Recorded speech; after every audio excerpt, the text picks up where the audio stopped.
Did you know that falling and breaking bones and weak bones are one of the main reasons why the elderly are hospitalized and why they eventually become disabled?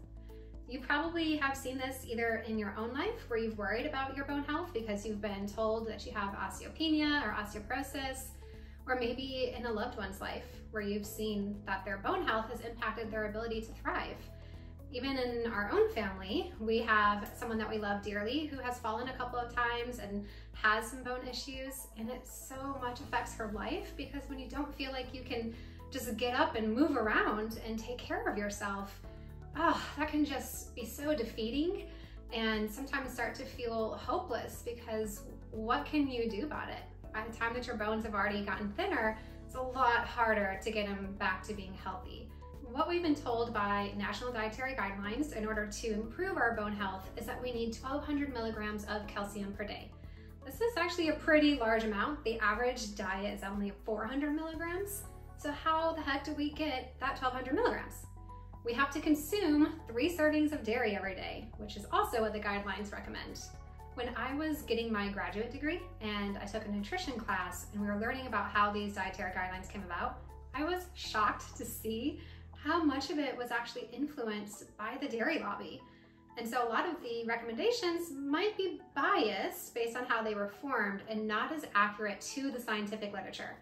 So let's do what I love to do, the nerd within me, hopefully there's a nerd in you as well, and dive in a little bit to see what the studies actually show about calcium intake and bone health. First, a study of 4,000 men and women found no increased risk of fracture with increasing calcium consumption from the diet. A review of 7 studies observing 170,000 people found no association between total calcium intake, whether dietary or supplements, and hip fractures. It also found in 6,000 subjects in clinical trials where 800 to 1,600 milligrams of calcium or a placebo was given, the supplementation groups had a 64% greater risk of fracture than the placebo group. And finally, a large review of just the positive studies where calcium improved bone health showed a small 11% reduced fracture risk with calcium supplementation, but they found that these studies had really high bias. And so when they limited to the studies with no bias, no benefit was found. They concluded dietary calcium intake is not associated with risk of fracture, and there is no clinical trial evidence that increasing calcium intake from dietary sources prevents fractures. Evidence that calcium supplements prevent fractures is weak and inconsistent. Right? I mean, mind blown, because this is ever since we're kids, right? We're told, get your milk, drink that milk with your cereal. If you finish your cereal, drink the bowl because you need it to have healthy bones. But the only thing that possibly could have a little bit of benefit is supplementation, not dairy consumption. It's kind of wild. So wait a second, if lack of milk and lack of calcium isn't the cause of these bone fractures and of osteopenia or osteoporosis, then what is? Well, good news, I know someone who has the answers. We're going to talk about the root causes behind decreasing bone density. I'm going to talk about the 3 most common root causes, and then I'm going to finish with 2 lesser known ones that are still really important. So the first big root cause behind why we have decreasing bone density is inflammation. Inflammation actually causes your body to go in and take the calcium out of your bones and to put it in your bloodstream so that it can go to wherever you're inflamed. Think about it. If you have done a lot of running before and your side of your toe is rubbing up against the shoe, what happens? We get a bone spur. I've seen people get bone spurs in their shoulder from overusing their shoulder at work. It's because this calcium supplementation is going to where there's inflammation. One of the ways you can actually track cardiovascular disease is by doing a coronary artery calcium score. How much calcium has built up in the plaques in your arteries? So we need to be able to reduce the inflammation so that we're not constantly taking calcium out of the bones. Another one of the root causes is nutrient deficiencies. And I know you're like, wait a second, you just said calcium's not the reason. So if we are really deficient in calcium, that will decrease your ability to build healthy bones. But what we neglect in the national guidelines is the importance of vitamin D and of vitamin K2.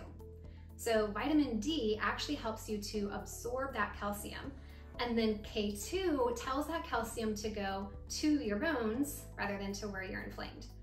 If you take all the calcium that you want in the world and then you don't have enough of those other nutrients, the D and the K2, then you can actually have increased risk of plaque buildup in your arteries. Studies make that really clear, that there's a greater risk of stroke, cardiovascular disease, dementia, any type of cardiovascular issue in those who supplement calcium. And it's likely because of their vitamin D and vitamin K2 deficiencies. So we need to have all of those vitamins, and then there's also minerals that are important to make up the scaffolding for the calcium to bind to. We need a nutrient-dense diet, and we need to be comprehensive and holistic in the way we support the body. And then the third most common root cause is lack of stimulation to your bones. So let's say we're not inflamed, we're not taking calcium out of the bones. We have the nutrients to build bone. But if we're never sending that signal to the brain that says, hey, I need this bone, then your brain's gonna be like, okay, I don't need to do anything with this calcium. We have to have bones in order that we can carry our muscle. That's what they're there for. If we don't have muscle and we're never really using our body, then the brain's like, I don't need to do anything with that calcium. We need to stimulate our bones by stimulating our muscles, and we do that through weight-bearing exercise. The first of the possibly lesser common root causes is lack of sex hormones, specifically estrogen and progesterone. Estrogen is the strongest hormone that tells our body to put that calcium into our bones, other than the exercise. For those of us who have had low estrogen throughout our life, this can happen because we over-exercise, we underate, or we had some type of hormonal condition. Then if we're not having that estrogen throughout our life, we end up not building the bone during our most important time of life. So after menopause, we go into that stage with a lot less bone density. Therefore, we're at much higher risk of osteopenia and osteoporosis. Studies more recently have actually found that progesterone supports estrogen in its bone building effects. These are things that you can get tested and know whether or not you're lower than you should be for your stage of life. And the last one is steroids. Anyone who's had to take high-dose steroids for a longer period of time, they're always told by their doctor, we need to try to get you off of this if we can, because you're gonna have a much higher risk of osteopenia or osteoporosis. And that can happen within weeks of taking steroids, that your bone density starts going down. What people don't realize is that our stress produces steroids. If we are not actually taking steroids, whether it be inhaling with an inhaler for asthma, through our nose like Flonase, or orally because we have a lot of inflammation, or an injection because we have joint pain, those are all ways we could be medicating steroids. Even if we're not medicating them, we could be producing too many steroids for our body because it's part of the stress response. Studies also indicate when you have higher stress, you're gonna have higher bone turnover, meaning you're gonna break down your bones even faster. But I'm not just here to educate you. I want to change your life. So let's talk about what we can actually do to address these root causes. Starting with the first one, inflammation. How do we lower our body's burden of inflammation? I might be biased because I'm a nutritionist, but I'm gonna say diet is the best way to do so. And for two reasons. One is we can reduce the amount of inflammation from what we're eating. Foods themselves can make our body more inflamed. Following an anti-inflammatory diet, one that is dense in whole foods, a lot of plant-based foods, is not using inflammatory oils like seed oils like safflower and sunflower oil. Those are all some ways that we can decrease our intake of inflammatory ingredients, added sugars. Our diet can also help us because it can feed the right gut bacteria, which is another huge source of inflammation. When we eat food that's high in fiber, whole food starches, and antioxidants, which show up as color in your food, that's all going to feed the right bacteria in your gut so you can have a healthy immune balance coming from your guts. The second way to address the root causes, we talked about the nutrient deficiencies. So one way we can address that is through supplementation. We're talking about K2, D3, and calcium.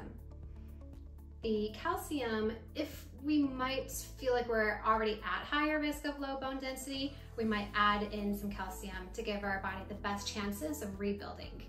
There's a very specific form of calcium that I like. It's called microcrystalline hydroxyapatite. Say that 3 times fast. That's because it's actually ground up bone. It's the most natural way to take calcium. And it has all the nice little accompanying trace minerals and things in there that would be in our bones. For the vitamin D and the vitamin K2, you get this from being out in the sun, but that's not practical for most of us. I told you to just spend an hour during the 10 to 4 time frame, 5 to 7 days a week in the sun, that's not gonna work. Therefore, supplementation is a good way to go about that. And that's really gonna be based on your labs and what your labs are showing your vitamin D level is in your own blood. And then K2, we get that mostly from liver and natto, which is fermented soybeans. And we don't really eat those things very much in our country. So 90% of Americans are actually deficient in vitamin K2, and that's why I recommend doing it as a supplement, and you get them together, K2, D3 in the same capsule, and that will help to keep good calcium homeostasis within your body. The third root cause we talked about was lack of stimulation. Our way to address that is stimulate your muscles. That looks like 3 to 5 times per week of weight-bearing exercise. What does that mean? That means where you are actually supporting your own body weight. If you're swimming in a pool, or if you are sitting on a bike or other type of machine, you're not really weight-bearing. If you are on your feet, then you're weight-bearing. That looks like doing running or even fast walking, and then strength training is really the best way. Because remember, the more muscle we have, the more our body feels like we need bone. Cardio doesn't help as much with muscle building. This could be body weight, machines, dumbbells. It doesn't really matter how you get your strength training in, just making sure that you're getting at least 3 sessions per week of strength training, and ideally 5 sessions total per week of weight-bearing exercise. For hormones, as one of our root causes, this one's a little tricky. We can't directly just bump up our estrogen and progesterone through diet and things like that. One of the biggest lifestyle factors that does lead to a lowering of our sex hormones is our stress levels. So keeping our stress under control is super helpful. I'm going to talk about that in just a second as the last root cause. The main way that we can for sure definitively increase our sex hormones if we're deficient is through prescriptions. So taking it as a medication where we use bioidentical estrogen and progesterone. We always recommend that the estrogen be non-oral. It could be as a gel or as a pellet or as a patch. And the progesterone doesn't matter really the form that it takes. It's not going to have as many negative side effects as oral estrogen would. But taking some hormones and then testing your blood to make sure that things have gotten back into the right level can really help if you've already done all the other things. You're living a healthy lifestyle, you have all the nutrient status that you need, and yet you still have some low levels. Finally, stress. The hardest one to be able to treat and to make sure that you're doing well with. This one can increase steroids within your body, and it can lower your sex hormones. So it is really important. But the best way I feel like to lower stress is not to try to reduce these stressors in your life. Of course, if you're spread super thin, you might need to cut some things out. But for most of us, it's really changing our relationship to stress. It's looking at stress as something that could be positive to help us to grow and to challenge us and to spur us on, and then letting it go. Experience the stressor, maybe have some type of gratitude for it, and then as soon as you walk away from the stressor and it's not in front of you, to recover from it, to have social relationships that allow you to connect and feel joy, have hobbies, do some mindful breathing and mindful movements, stretching, releasing muscle tension, and maybe things like reading and painting and things like that. These can help us to get out of our stress state rather than having this mentality of, oh, I just need to cut the stress out of my life. Because with that mentality, we're always gonna fail. because life is always going to be stressful. We just need to get better at dealing with the stress when it's happening and then getting out of our stress state and recovering well. Now you are empowered with the information and the tools that you need to ensure that you have good bone health throughout the rest of your life. And if you're nerdy like me and you want to continue learning more, I did write more about this topic in the blog post below. Now get out there and build some better bones.